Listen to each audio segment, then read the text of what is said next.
Geçerli yurttaşlar, hoş geldiniz kardeşler. Size de geçerli esenlikler oğuz ile.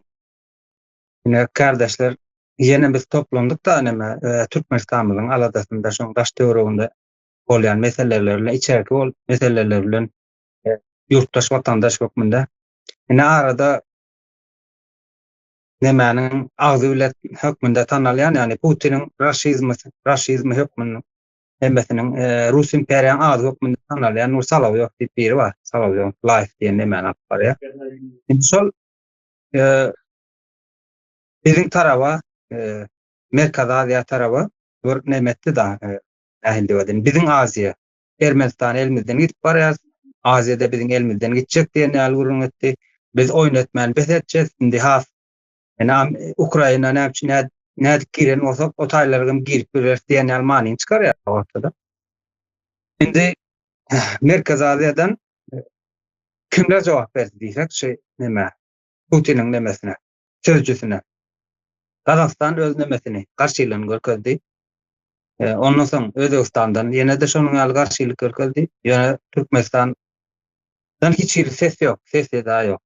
Biz şoň üçin özlemizin Türkmenistanymyzyň adyndan ýa-da öz adymyzdan diýen ýaly biz bizim şo Putinin nemesine, sözcüsüne aýdan ýa sözlerine öz düşündürüşimizi, pikirimizi beýan etmekçi bolýar. Da şu günde toplanyp otyr. Indi şu şerde täzeden dinläliň şunu ulakan nemede däl.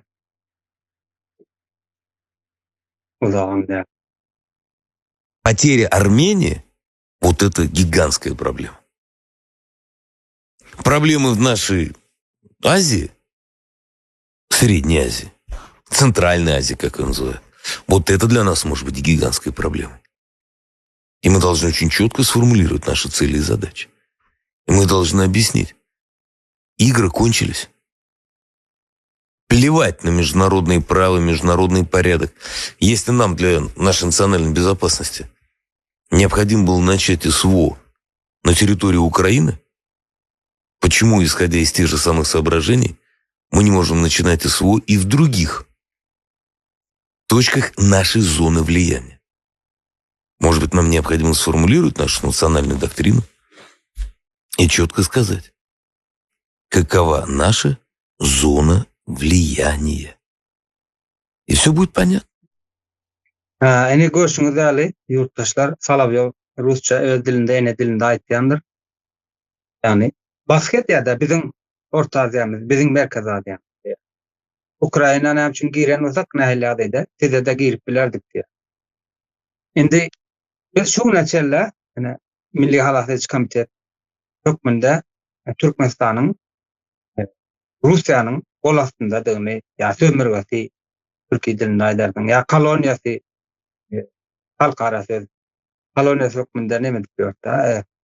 Nevtim adymyz, baýlygymyz, sosial kapitalymyz, hemme adymyz geopolitik tarapdan Türkmenistan Rus imperiýasyna, ýani şu wagtky Russiýa Federasiýasyna değişlidigini, şonuň astyndadygyny, siyasi tarapdan, ykysady tarapdan basgysynyň aşagandadygyny, şoňa garaklydygyny, Putinin Russiýasyna garaklydygyny aýdyp gelýär. Bular gönderilen özleri aýdyp başlady. Indi Türkmenistan baky tarap garaşdy diýä boly, hiç il ses çykanok Türkmenistan rejiminden. Indi biz öz adymyz Milli Halasyç Komitet hukmunda şuňa näme baha bermeli? Şol adam rejim şu näçe biziň aýtdanlarymyza howada diýmedi, ýogam diýmedi. Ýöne bularyň agalary basyp bolup oturan Rus imperiýasy, ýani Putinin imperiýasy hakyky ýüzüni görkezdi şeýle. Indi buňa gönden düşünüp bermeli, muňa şanda hiç ilse de ýok, ýene de ýok, gön aýdyldy. Merkez Aziýa gön ýüzlenindi. Indi kim buňa ýok diýip biler, içime ýok diýip bilmeýär şeýle diýip. Özleri öz agzlaryndan aýdyp dukalar. O şöyle kardeşler, kim nemesini, fikirini, düşüncesini aýtmakçy bolsa, elini aldyryp paylaşalyň yurttaşlar bilen, bilgilendireliň yurttaşlarymyzy. Buyur halmada. Salam kardeşler. Ana ol Kremlin ya da Putin'in esasy sözçüsü ya propagandisti ya Orslum öýdäýdi şonçu propagandany Vladimir Solovýowyň dilinden eşitdik. Näme diýýäni? Ermenistan elimizden gitdi diýen ýaly, indi nobatda bizim ýa-da Merkez Aziýamyz bar diýdi. Biziňki diýär boldy. Şo taýda şular ýaly ýagdaý döräpçi ýa döremek gaty mümkin. Şonu biz elden bermeli däl. Biz hökmany şertde şo taýda ýa-da Ukrainadaky edişimiz ýaly goşun sürüp biler. Ol bize ol halkara kanunlaryň bildirýän ýeri ýok. Biz öwredetçimiz özümiz diýip Merkez Aziýa bizim golatdığımızda ýa-da bizim täsirimiň astyndaky döwletler diýip aýtdy. Ine bir diýmek näme? Ene bizim şol 36 ýyl bäri el çarpyşyp hemmemiziň akly şol SSR-den alyp respublikalaryň bir garaşly biz ýa-me özbaşlyk diýen döwletler hemmejigini kabul eden jarnamalary bu zara döküldi. Ene şuň aýdany bilen eger şu bilen Putin ýa oň hökümeti radylaşmaýan bolsa onu diýmek Solovýow şuň suwda erti diwara söýäp ataýmaly. Şu halkara kanunlaryny ene şular ýaly syltagatýan üçin ýa şolar ortadan aýyrýan üçin ýa-da garaşly döwletleri öz golasynaky ene döwletler ýa-da milletler diýip elan edip oturan üçin. Ýöne olan etmez. Bular şonuň Putiniň beýrusat çok başı gymylana ortaýetdi ýa Kreml. Ene şoň üçin ene şular ýaly çykyş bolýar. Ene dereden bolýan zat bular halkara hem hiç bir kada kanunlaryny biz äfirjek dällikini gönaýdy.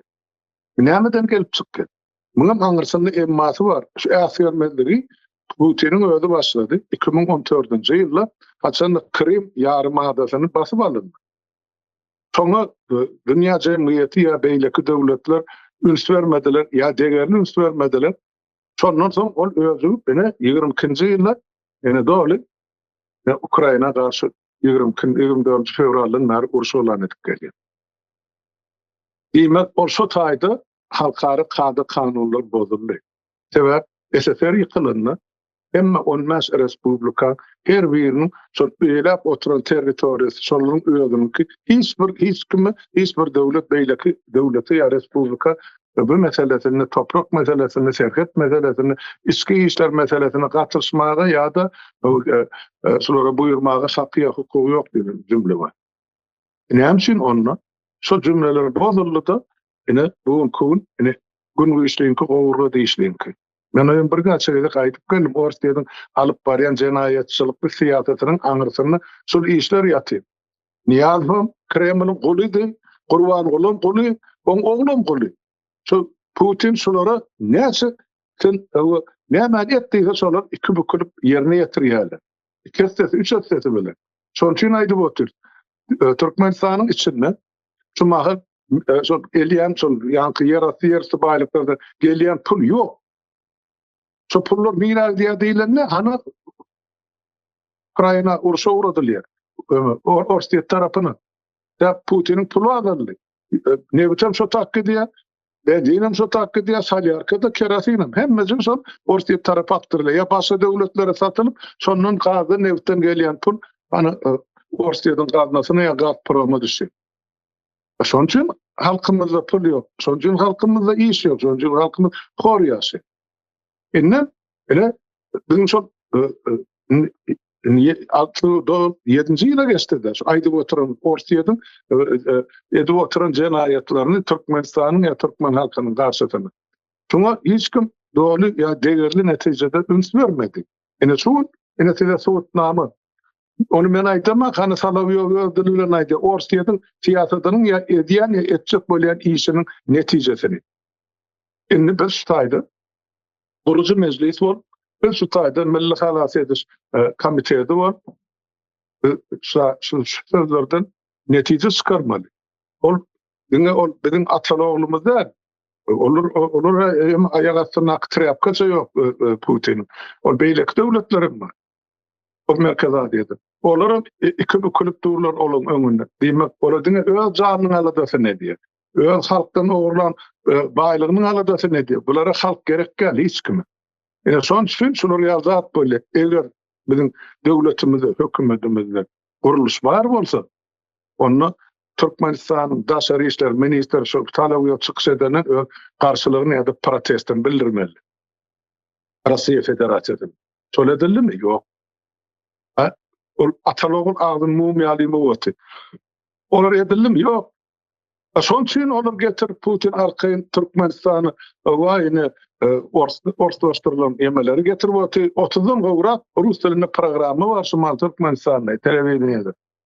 O näme alamat? Türkmenistanyň garaşdyrlygymy, Türkmenistanyň öz ihtiyarlygymy ýa-da aslında bir taraplygymy diýen soraw ýörüşdi. Şol hiç birisi ýok.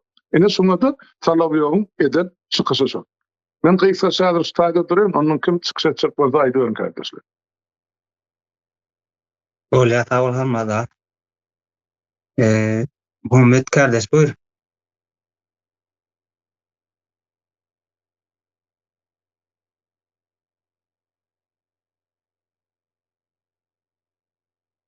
Mikrofonun yapıp geldi. Hawa kardeşler yani hemmemizden dinledik. Naş diýär-de biziňki diýip demedýär-de biziňki diýip gurulýar. Bu gatyr geň tarapy.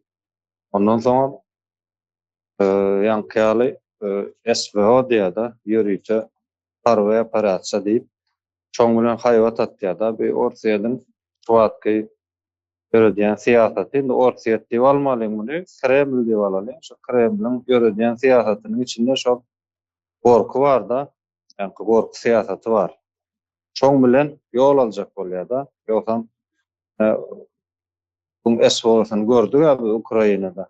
3 günde alar diýdi. Eýam 3 ýyldan doldurdy, 4-nji ýyly doldurup gelýär. Netijelendirip bilen ok. Edil öýle bataklyga çümenýär şo taýda galdy da. Yani şo ýagdaýynam ýankyýalap gorky bilen üstüni ýumurlajak bolýar. Eýam o taýda bir ýankyýal neme bar da.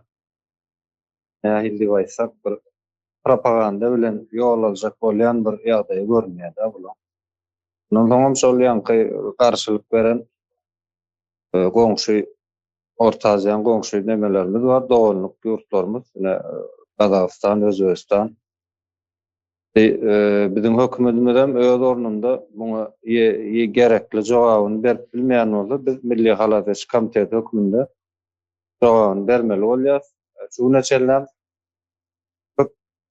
ýankyýal meselelerde jogaplary şuň diňe Milli Halaty Komiteti berip gelýär. Ýaşal ýyldan bäri. Olam bir ulu bir neme, masal görkezme.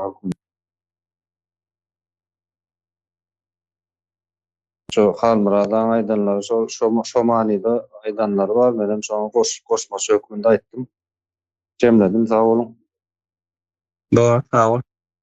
Kardeş. Bahar Hanım buyurun.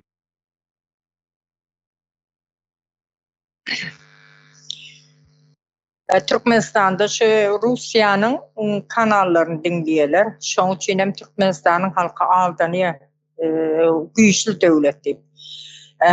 Berdimuhamedowler ýaly gorkaklarym oňa ses çykaryp bilmeýär. Biziň oglanlarymyz Russiýaga gidip oturandyr, söwüşe işe gidip söwüş alanyp oturandyr. Hiç eli halkyny talap etmeli bilenak. Bilenakdan hem beter Putin diýenne Berdimuhamedowlaryň aýaklary sandyrýar. Şoň üçin cellat, faşist Russiýa, Kreml, hemme şu buyruklar Kremlden gelýär. Olar hem näme şol näme diýse, otur diýse, oturýar, tur diýse, turýar. Halkynyň hiç ile aladasy ýok. Biziň gazymyzy, newitimizi Russiýa alyp ýörüýte özlerine ullanyp otyr.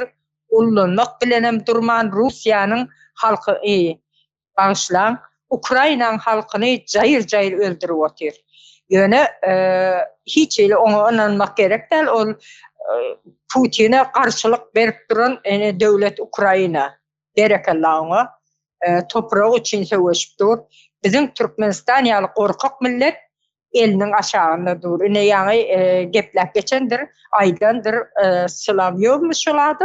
Ana şol hakikat ayda otur bizim elimizden vermeli değil şolar deyip. Sebebi neme Rusya bir basmaçı.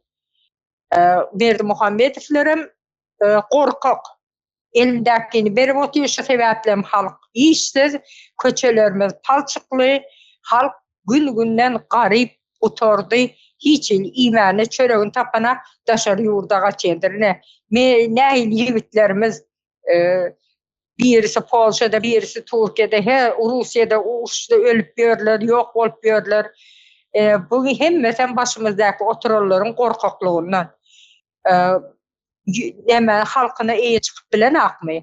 Yurduna iyi çıkıp bilen akmıyor. Ne için şu Slavyov diyen adı bir şey geplep oturan vaktında Raşit Meredov kaytarığı beren ak. Şuna söz kaytaran ak. Kessizce otuyor. Yani özleri korkak. Türkmenistan'ı yödüp bilen ak. Halkına iyi çıkıp bilen ak. Yurdumuzu gün günden bataklığa sokup otuyor. Devleti kurucu meclise tavsırmalı. Biz berde oturup Milli Halas Ediş Komiteti hükmünde halkın ağısı bilen ağla otuyoruz. Begenen günde begen elimizden gelen kömeğine edip otuyoruz. Onun için Berdi Muhammedovler Türkmenistan'ı kurucu meclise tavsırmalıdır. Diyeceklerim şu atlıkça şundan ibaret. Öyle sağ olun Bahar Hanım. Acakan Hanım buyursun sizden. Salam vatandaşlar. Hiç yaşı hemenede şu yankı videoyu Salavyov Rusya'nın bir has köp seyredilen kanallarını açıp şöyle şu Türkmenistan demedi de yönü orta diye bizim öz elimizde deyip katı arkayın gürledi. Şol ne için şey deyip aydı. Şol başımızdaki oturan şu koşudurun içindeki bir kanun rejimin hiç gücünün yokluğu, şol öz halkına seyretmeyendiğinin tubutnaması şuun konu vatandaşlar. Sebebi Ors bize 150 yıllar bizi Türkmen halkını ezip gelen. 150 yıl bundan öngüm Orslar ana Göktepe urşuna Göktepe çözüp şu yerde de erkekleri Sibirya taraf sürgün edip zenanları, çağaları öldürüp zorla kırıp Türkmen halkını edip yok ediptir. Bunu biz tarihten katıqı biliyiz yönü. Ne için şu yerde şunu çıkış eden Rusların yani Rusya'nın çok Vladimir Putin'in sağ eli olup duruyor da şu adam. Salavyov diyen adam. Sağ eli. Şu yerde ne hemen bir zat var olsa şunu medya çıkarıp her gün ayda oturan adam. Yönü ne için bizim Türkmenistan'dan hiç ses çıkanak şunu. Ortaya bizim elimizde diyen ne olur bize devlet kurup verme. Ya bize ne kömek etiptir Orslar. Şol Orsların yüzünden bizim yurdumuz şu dereceye geldi. Garip bir ağaçlığım var, garipliğim var, hemme de var Türkmenistan'da. Yönenen çünkü şu rejimden ses çıkanak. Ben şu yerde aytacak oluyorum şu diktatör rejimler haçan olsa hükmanı suratda yıkılmalı. Bu tarihte biz göre geliyiz bunu. Yönü şu diktatör rejimler yıkılandı, hükmanı suratta sonra kurucu meclis şunu təze bir sistemani ortaya getirmeli. Sonra da biz 6 yıl 5 yıl veri bunu işler edip şu halkı şu Ors'un demir pencesinden çıkarmak için ulu işler edip otuyoruz. Yani Türkmenistan aytsa aydı versin kağı yüzünde. Kararsızlığım, bir taraplığım Türkmenistan'ın hemmesi dine kağı yüzünde. Onların hiç işe yarayan yeri yok. Şunun için hükman halk ayaklanmalıdır. Ne için Kazakistan şu Ors'un nemesi bize gerek değil diyen yali eyyam şu Salavyov'un Salavyevmi. Şol adama jogap hökmünde çykyş etdi. Näçin Türkmenistanyň şunkü bir kanun getirilen Gurbanuly Berdimuhammedow bilen Serdar Berdimuhammedow hiç jogap berip bilenak. Sebäbi Türkmenistanyň ähli baýlyklaryny, ýerasty, ýörüsty, benzin, hemme baýlyklaryny, paxtasyny, başga dadyny şo ortada aktyryp otyr. Şoň üçin hem türkmen halky şuňa garyp bir derejäge gelip ýetdi. Watandaşlar şoň üçin hökman türkmen halky şo ses çykarmaly. Sebäbi bu Gurbanuly Berdimuhammedowlaryň edip oturan işleri jenayet watandaşlar, jenayet, uly jenayet. Bular entek halkyň öňünde jogap bermeli. Sağ olun, ýene-de söz alaryn. Bu sağ olun ajan. Ahan buyur. Orta Aziýany biz biziň döwletlerimizin adyny tutmasa da biziň ýurtymyz tarapyna salgylanyp gepledi-de.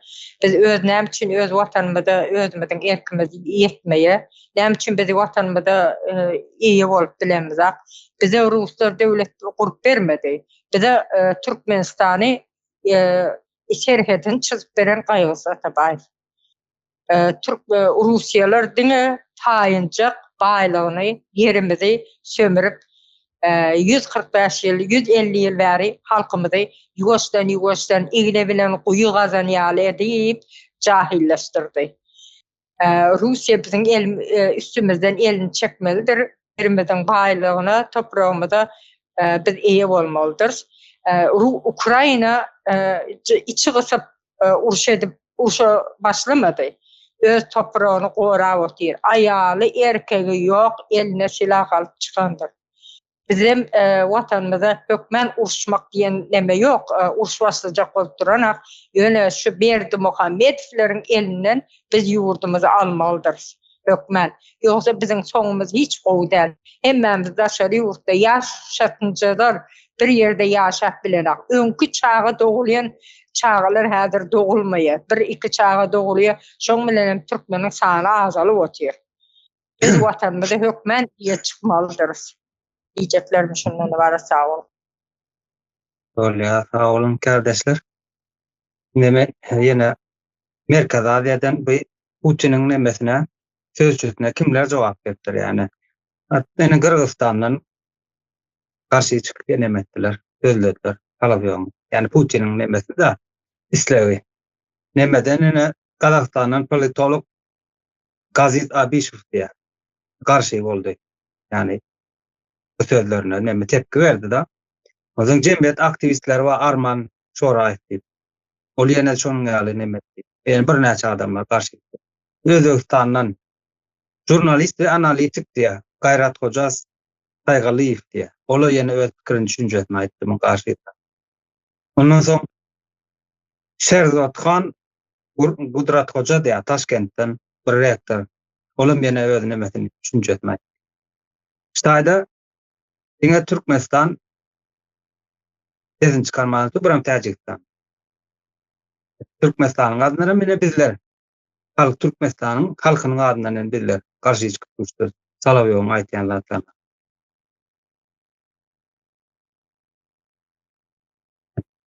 Demek Türkmen halky bu Salawyň ýa-da Putiniň isleýi boýunça ýaşamana razymy?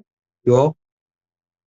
Başına kukledy getirilen razy bolup bilerler ýöne Türkmen halky garşy muňa. Şöýlerek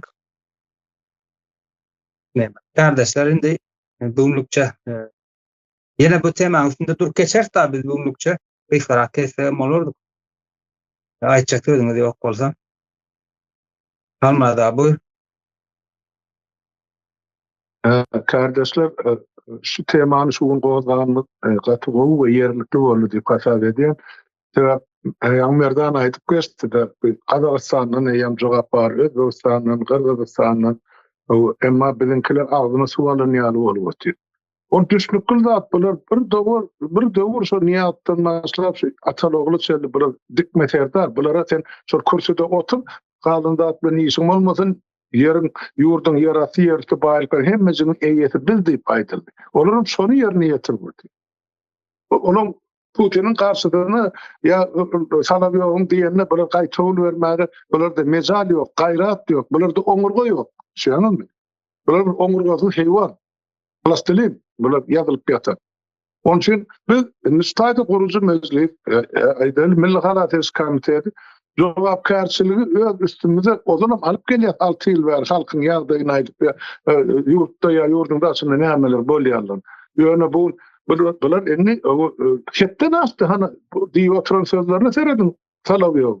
Demek yurttaşlar Tede yüzlenmeyden şu tayda Türkmenistan'ın karastırlığım yok, Türkmenistan'ın bir taraflığım yok, öz başlıklığım yok, bizde hiçbir işlep duran hükümet strukturasım yok. Hemmeci Moskva ağzını arap ferede otuyor. Moskva'da ne mi buyruk geldi sonra yerine getiriyor. Ne bollu, ne bizim gelip düşen çukurumuzun düğümü son. 91-nji ýylda 92-nji ýylda bir garaşdyrdyk, bu allyk näme boldyk, 95-nji ýylda bir taraplygalyk hemmeji itin götüne bagyşlanýar. Bu taýda hiç bir türkmen halkyny, döwletini, milletini, gelecekki nesilleri peýda ýekide madda işlenýär. Ýekide punkt ýok konstitusiýasyna halkyň peýdasyny işte. Hemmesi halkymyzyň garşysyna. Ene şonuň üçin şu taýda häzirlikçe merdan sen dogry belledin. Şu taýda mezgidin hem magzaty ýok, bir gassarly duş geçirdik. Şu mesele boýunça ene erti var, mesele mezgitimizin oturuşy ýa aňyrky köpde var. Şu taýda şu meseleni çykaryp ulu mezgitde köpçüligiň gatnaşmagyny ýene bir ýerde gaýtalap şunu halkymyza düşündirelim. Beýleki mezgit agdalarym öz pikirini aýtsyn. Oňa çelli ýurdun içindäki ýa-da mezgit agdalarymyz var, Milli Halates Komitetine degişli adamlar var. Oğurluklaryň ýol başçylary var. Oy olar näme diýe, o janeder aýdar düşündiren soň mesele indiki mezgitlerde çok habary ýaşy olan gelen netijesini aýdyp berer. Ýani halkymyz ýapsym şu taýdy. Ene şu çykyşyň aşagyny kim näme pikirde bolsa ýurtdaşlar. Ýurt sizinki. Ýurt Gurban Ulyň kymda, on dogmasynyň kymda, Putiniňki asla der. Ýurt sizinki. Şoňa eýerlik etmelini, bolly gaflat okusynyň oýanmagyň wagty geldi ýurtdaşlar. Şonu aýdaýyn dedim gysgaça. Men şu taýda tamamly kim näme aýtjak bolsa, onuň galan görüňi erti 5-nji gün bardy mezgit oturuşymyz. Şonu ýa-da 2-nji günnämi merdan çykar, şonu gün tertibine gören näil bolýar. Ya, taýda näme daýlyň, tamamlaýlyň bolmasa uzar we kardeşler. Sen yine devam edersen yine aýçy berer. Kardeşler. Merdan Bey, men biraz aýtyp bilermi? Aydın. Şu ýerden ýatlatmakçy da ýene bir ödek. Şu meclis karar alypdy.